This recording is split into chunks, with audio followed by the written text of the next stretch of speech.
प्रस्तुत है छत्तीसगढ़ की भाजपा पत्रिका दीप कमल में प्रकाशित आलेख का ऑडियो संस्करण। शीर्षक है संविधान सभा में छत्तीसगढ़ के मनीषी। लेखक हैं श्री शशांक शर्मा। प्रस्तुतकर्ता भाजपा संगवारी। देश की आज़ादी के पूर्व अंग्रेजी सरकार के प्रयासों से प्रांतीय विधानसभा द्वारा चुने गए एवं रियासतों और प्रांतों के कुल 389 सदस्यों से संविधान सभा का गठन किया जा चुका था। संविधान सभा 13 दिसंबर 1946 को भारत के संविधान निर्माण के लिए औपचारिक रूप से पहल आरंभ किया। इस बीच देश का विभाजन हो गया और 15 अगस्त को भारत को जब स्वतंत्रता मिली, संविधान सभा में सीटों की कुल संख्या 299 हो गई। डॉक्टर राजेंद्र प्रसाद संविधान सभा के अध्यक्ष चुने गए। सभा की अगली कार्यवाहियों में संविधान मसौदा समिति ने अपनी पहली बैठक में BR अम्बेडकर को समिति का अध्यक्ष चुन लिया। समिति ने इसमें विभिन्न परिवर्तन किए और सुधार के उपरांत 21 फरवरी 1948 को संविधान सभा के समक्ष प्रस्तुत किया। संविधान सभा में इस पर सदस्यों के बीच व्यापक विचार विमर्श हुआ। भारतीय संविधान को स्वरूप देने में इन प्रभावशाली बहसों का अहम योगदान था। 26 नवंबर को संविधान सभा ने भारत के संविधान को अपनाया और 26 जनवरी 1950 को यह लागू हुआ। हमारे प्रदेश के लिए ये भी गर्व की बात है कि संविधान निर्माण के इस महायज्ञ में छत्तीसगढ़ का योगदान रहा। इस प्रदेश के गुरु अगमदास, ठाकुर छेदीलाल, पंडित रविशंकर शुक्ल, किशोरी मोहन त्रिपाठी, ठाकुर राम प्रसाद पोटाई एवं घनश्याम सिंह गुप्त संविधान सभा के सदस्य थे। अविभाजित मध्य प्रदेश के पहले मुख्यमंत्री रहे पंडित रविशंकर शुक्ल का संविधान के निर्माण के दौरान हिंदी को राजभाषा का दर्जा और शिक्षा के क्षेत्रों को हस्तक्षेप करने का अधिकार दिलाने में प्रमुख योगदान रहा है। रविशंकर शुक्ल का जन्म 2 अगस्त 1877 को सागर मध्य प्रदेश में हुआ, लेकिन उनका कर्म क्षेत्र छत्तीसगढ़ अंचल ही रहा था। वे स्वतंत्रता संग्राम आंदोलन में खूब सक्रिय रहे। 1 नवंबर 1956 को अस्तित्व में आए मध्य प्रदेश के प्रथम मुख्यमंत्री बने। कार्यकाल के दौरान ही 31 दिसंबर 1956 को उनका निधन हो गया। पंडित रविशंकर शुक्ल 12, 13 और 14 सितंबर 1949 को संविधान सभा में उपस्थित रहे, लेकिन 13 सितंबर को शुक्ल जी ने राष्ट्रभाषा हिंदी के पक्ष में लंबा और ऐतिहासिक अभिभाषण दिया था। पंडित शुक्ल समेत राजर्षि पुरुषोत्तम दास टंडन और सेठ गोविंद दास ने संविधान में हिंदी को राजभाषा के रूप में जगह दिलाने के लिए संविधान सभा में जमकर बहस की थी। खास बात ये थी कि संविधान सभा में हिंदी का समर्थन करने वाले देश के अन्य नेता थे, लेकिन वे गैर हिंदी भाषी थे। आखिरकार अनुच्छेद 343 में प्रावधान किया गया कि भारत संघ की राजभाषा हिंदी और लिपि देवनागरी होगी।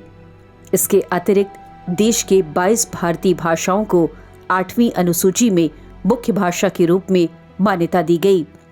पंडित रविशंकर शुक्ल के प्रयास से शिक्षा को समवर्ती सूची में रखा गया। इससे शिक्षा प्रणाली में राज्यों को केंद्र के बराबर अधिकार मिला। समवर्ती सूची में होने की वजह से राज्य सरकारें परिस्थिति के अनुसार अपने राज्य में अपने प्राविधान लागू कर सकती है, पाठ्यक्रम और पाठ्य सामग्री का निर्धारण कर सकती है। इसका उद्देश्य भारतीय शिक्षा से भारतीय समाज को जोड़ना और हुनर की शिक्षा देना था। समवर्ती सूची का मतलब होता है कि संबंधित विषय पर केंद्र और राज्य सरकार का बराबर का अधिकार होता है। संविधान के अनुच्छेदों पर हो रहे वाद विवादों में घनश्याम सिंह गुप्त जी ने हिस्सा लिया, जिसमें गुप्त लंबे समय तक संविधान निर्माण के कार्य में दिल्ली में डटे रहे। संविधान सभा की बहसों में गुप्त जी ने लगातार भाग लिया और महीनों लगातार काम भी करते रहे। संविधान का हिंदी अनुवाद किया। संविधान सभा में वे संशोधनों के लिए नियत अलग अलग तिथियों में लगभग 30 दिन तक पूरी कार्यवाही तक उपस्थित रहे।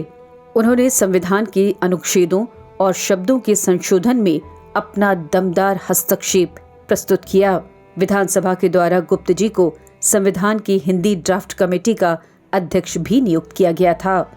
डॉक्टर राजेंद्र प्रसाद की इच्छा के अनुरूप 2 वर्ष 6 माह की अवधि में घनश्याम सिंह गुप्त के नेतृत्व में संविधान का हिंदी ड्राफ्ट सदन में प्रस्तुत कर दिया गया। संविधान के हिंदी अनुवाद के लिए उन्होंने अपनी संपूर्ण ऊर्जा लगा दी थी।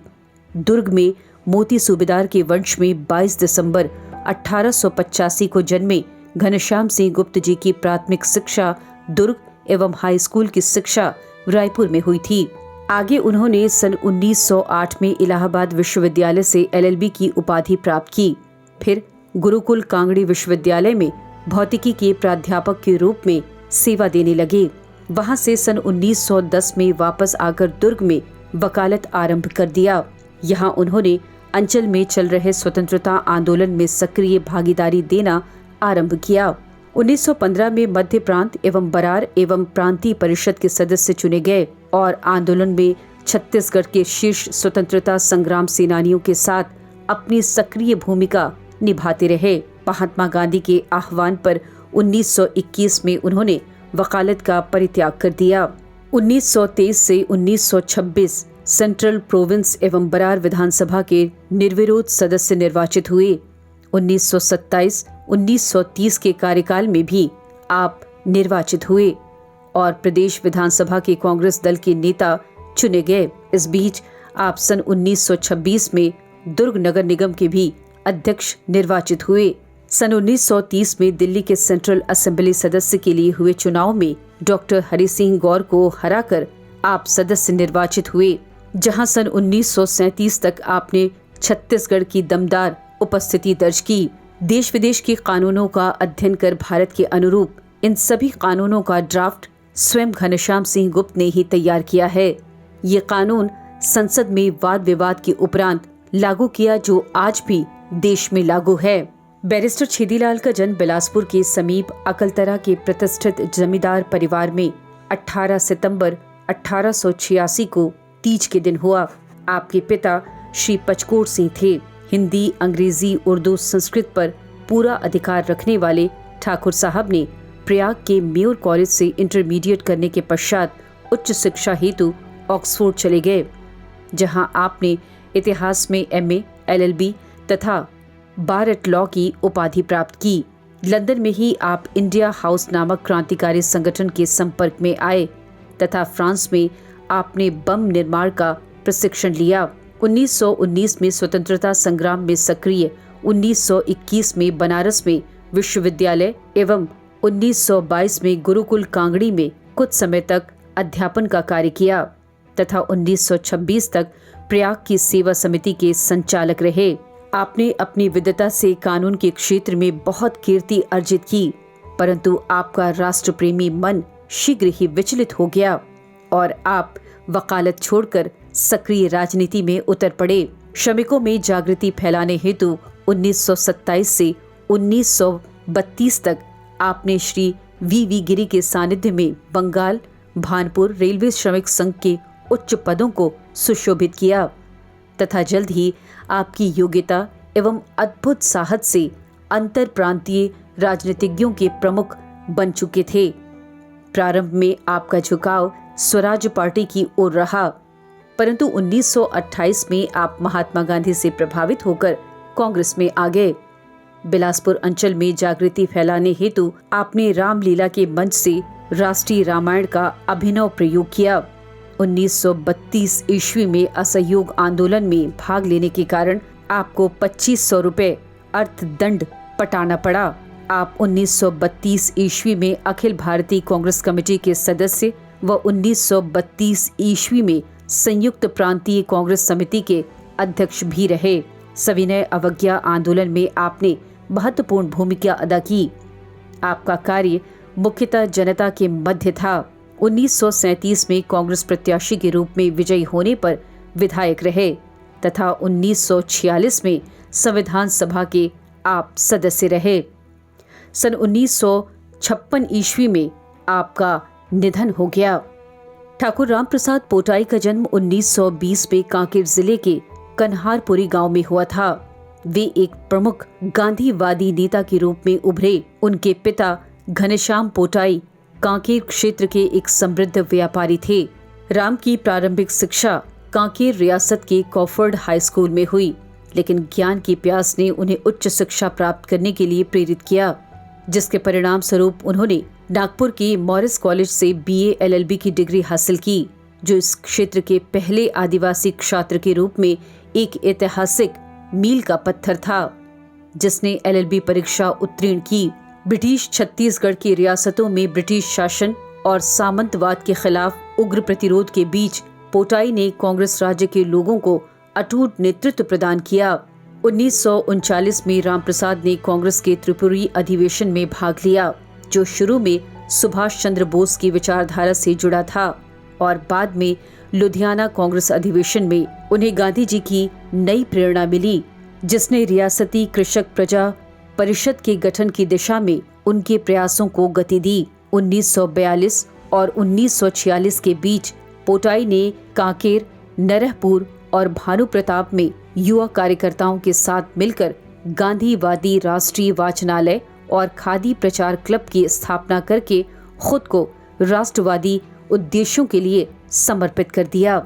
1946 में कांकेर रियासत किसान सभा की स्थापना हुई, जिसका मुख्य उद्देश्य रियासतों के विलय के लिए किसानों और ग्रामीण युवाओं को संगठित करना था।